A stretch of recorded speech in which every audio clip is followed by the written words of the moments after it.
head over to losingmymind.com to check out our latest song, Genocide. Support our work. Now, onto the show. Let's talk about Kanye West. We have this tweet. Kanye says, what should be obvious by now is that I was raised to stand for my truth regardless of the consequences. So I will say this again. I was mentally misdiagnosed and nearly drugged out of my mind to make me a manageable, well-behaved celebrity. Here's a text he posted from someone named Harley that says, I'm going to help you one of a couple ways. First, you and I sit down and have an loving and open conversation, but you don't use cuss words, and everything that is discussed is based in fact and not some crazy stuff that dumb friend of yours told you or you saw in a tweet. Second option, I have you institutionalized again where they medicate the crap out of you and you go back to zombie land forever. Play date with the kids just won't be the same. Wow. That's evil. That's insane, man. That's scary stuff. It's also blackmail, I think. I don't know who this person is, what kind of power they have. Well, I don't even know if the text is doctored, to be honest.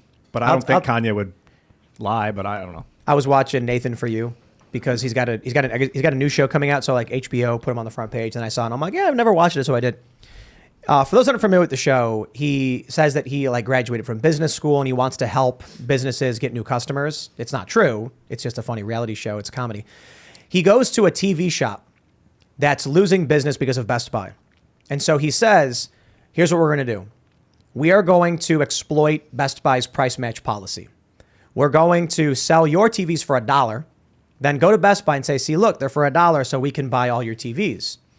The problem is, how do you stop people from actually buying the TVs for $1? Because you'd lose them all. So he requires them to wear a tuxedo, dress code to come into the store. This is what Nathan Fielder does. Then he says, if they actually show up in tuxedo, they have to crawl through a tiny door, 2 feet tall on the ground. If they make it through there, the TVs are in a room with an alligator. And it's absolutely insane. It's a hilarious show. Now he says, I'm worried that the guy's going to get sued by Best Buy. I know how to prevent him from that happening. A legal insanity diagnosis. He goes to a psychiatrist and he says, my friend is insane. He thinks he's a manager in an electronics store and he's not. And I want you to talk to him. So she's talking to him and she says, how are you? And he says, it's great. I work in an electronics store. I've been doing it. And she goes, oh, and you like it? And he goes, yes. And she goes, oh, okay. And then Nathan says, ask him about the alligator. And then she goes, oh, I didn't know. And then he starts explaining this story about people in tuxedos crawling through 2-foot doors and then getting scared of an alligator. And then she says, he's psychotic. He's completely detached from reality. And that was scary. I mean, the show's really, really funny, but that story right there, I think, is really important because what you have with Kanye is that he can say something. He says things that are outrageous. Don't get me wrong, but you could say something that people don't believe, and then they could institutionalize you and drug you and lock you up and have everyone believe that you're nuts.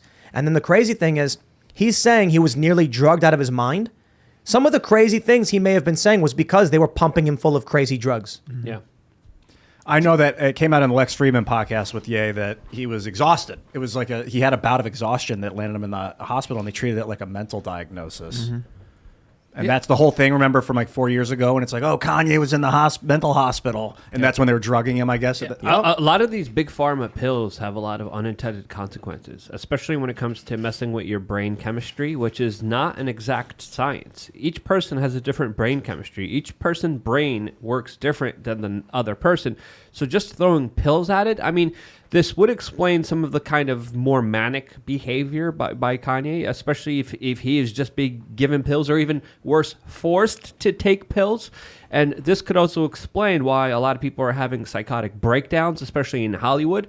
And this could be a big conspiracy here that he's unraveling that I think is worth paying attention to, because when we look at doctors, when we look at big pharma, they have a lot of power when it comes to the individual, and they could force you to take drugs that could mess you up for the rest of your life. And just like this guy says, he'll make sure that play dates with the kids just won't be the same. I mean, that's real life consequences for the rest of his life, and saying that he's going to be medicated forever. So this is a big deal. This is something worth talking about. I also feel like there was so much sympathy for Britney Spears with Free Britney, which I agree with, but I just don't think Kanye is going to get the same thing because he's been remotely MAGA. I mean, I don't even think he's, conservative in every way. Like you were saying, people kind of can be free thinkers. I think he is a free thinker. He has certain views on certain things. And I don't think that people are going to rally behind him if he's being forced to take drugs because of his political views, when I think a lot of people rallied behind Free Britney.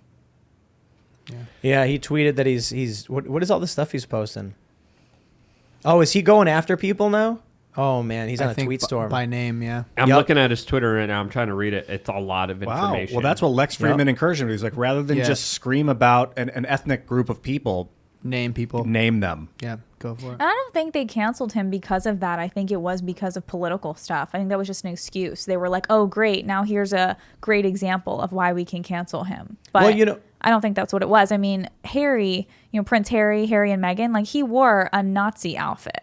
It's like we can go through people and come up with reasons to cancel them. But it's like, come on. I mean, they obviously just don't like his political views. Yeah, and then there's Northam. We're not sure if he was the guy in blackface or the guy in the clown outfit, but one of the two, right?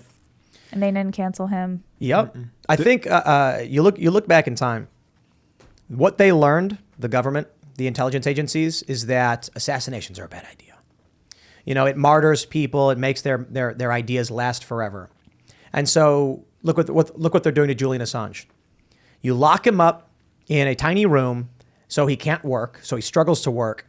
You claim he's crazy, you accuse him of being of bad moral character, and then you let him just wither away, effectively killing him very, very slowly. But then you don't get a martyr. Then they start manipulating the narrative and then make sure as many people as possible hate you. And now they've convinced the younger generation that Julian's actually a bad guy.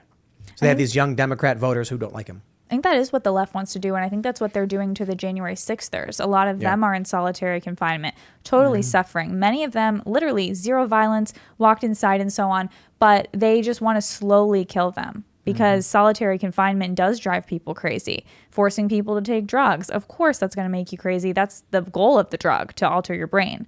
So I definitely think that the left doesn't want to make it into a spectacle because, yes, then there'll be a martyr. I mean, I think in some ways that's what happened with Trump. They were like, we're going to raid Mar-a-Lago, all this stuff. They realized, oh my gosh, now Trump has more support than ever.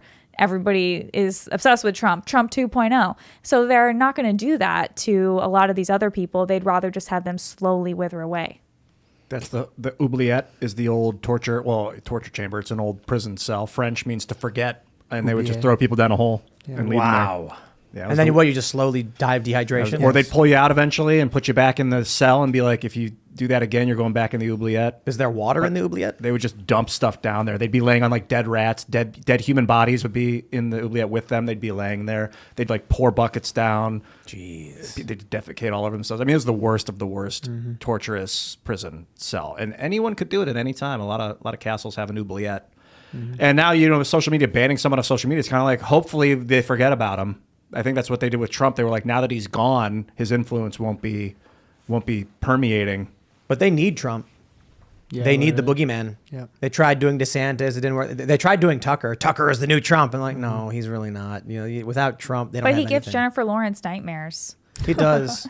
Yeah, I don't want to think that Donald Trump resembles like a politic. He's just a guy. He's a really unique guy. But wasn't Jennifer Lawrence's nightmares that like she was being chased by a bear and a big manly Tucker Carlson ripped his shirt off and then fought the bear off and saved her and then like they swung from a vine to like she never said the nightmare was that she was scared of Tucker.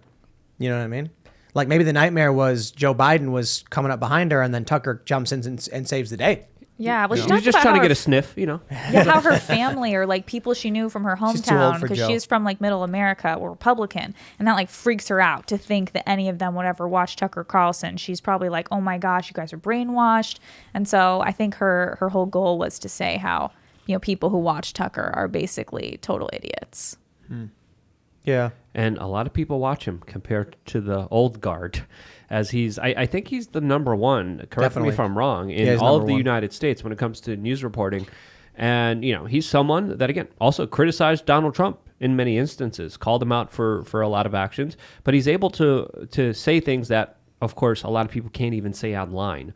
So that's another aspect to why he might be so popular, because he's on television, which oddly now is a little bit more of a free place than the internet when it comes to online speech. It used to be the inverse of that, but now we have this space where he says a lot of things that really has your eyebrows rising up. But is it because he's got big money, Fox advertising behind him, that Google won't ban? There was a lot of advertisement boycotts against him. Yeah, he lost a ton of advertisers. There's still, even on, when I watch this program, there's still segments where they don't have any advertisers and they just do the kind of Fox music. So My Pillow. it's only My Pillow. Yeah. Some big pharma ads, and then RV ads I saw on there. But then other than that, it's just like a blank screen. Like, hold on, we'll be back with Tucker. Just We a should second. advertise on Tucker. We'll just be like, hey, you're watching this show? Turn it off. Go to youtube.com/TimcastIRL. I think his show is also just so much better than so many other shows on TV. So if you're going to turn on a show in that realm, I think that's the show to watch, because he has like interesting content. I think so many other people who have those jobs just don't have interesting comments. You can watch something all day and it's literally like the same thing, the same story. I saw him get humiliated by Jon Stewart when he came in with a bow tie. It was a long time ago, and I gained so much respect for Tucker having gone through that in public, like being publicly humiliated and just like eating it and being like, I'm not perfect. And he would like address his own weaknesses. He became a way better journalist after that and willing to listen to opposing views. He's always kind of liked opposing views, but he really became like an impressive man after that. He got where he was by debating and having conversations with the opposition. Thanks for watching this clip from the Timcast IRL podcast. Hang out with us live Monday through Friday at 8 p.m. and become a member over at timcast.com for uncensored, members-only shows exclusive. Thanks for hanging out, and we'll see you all next time.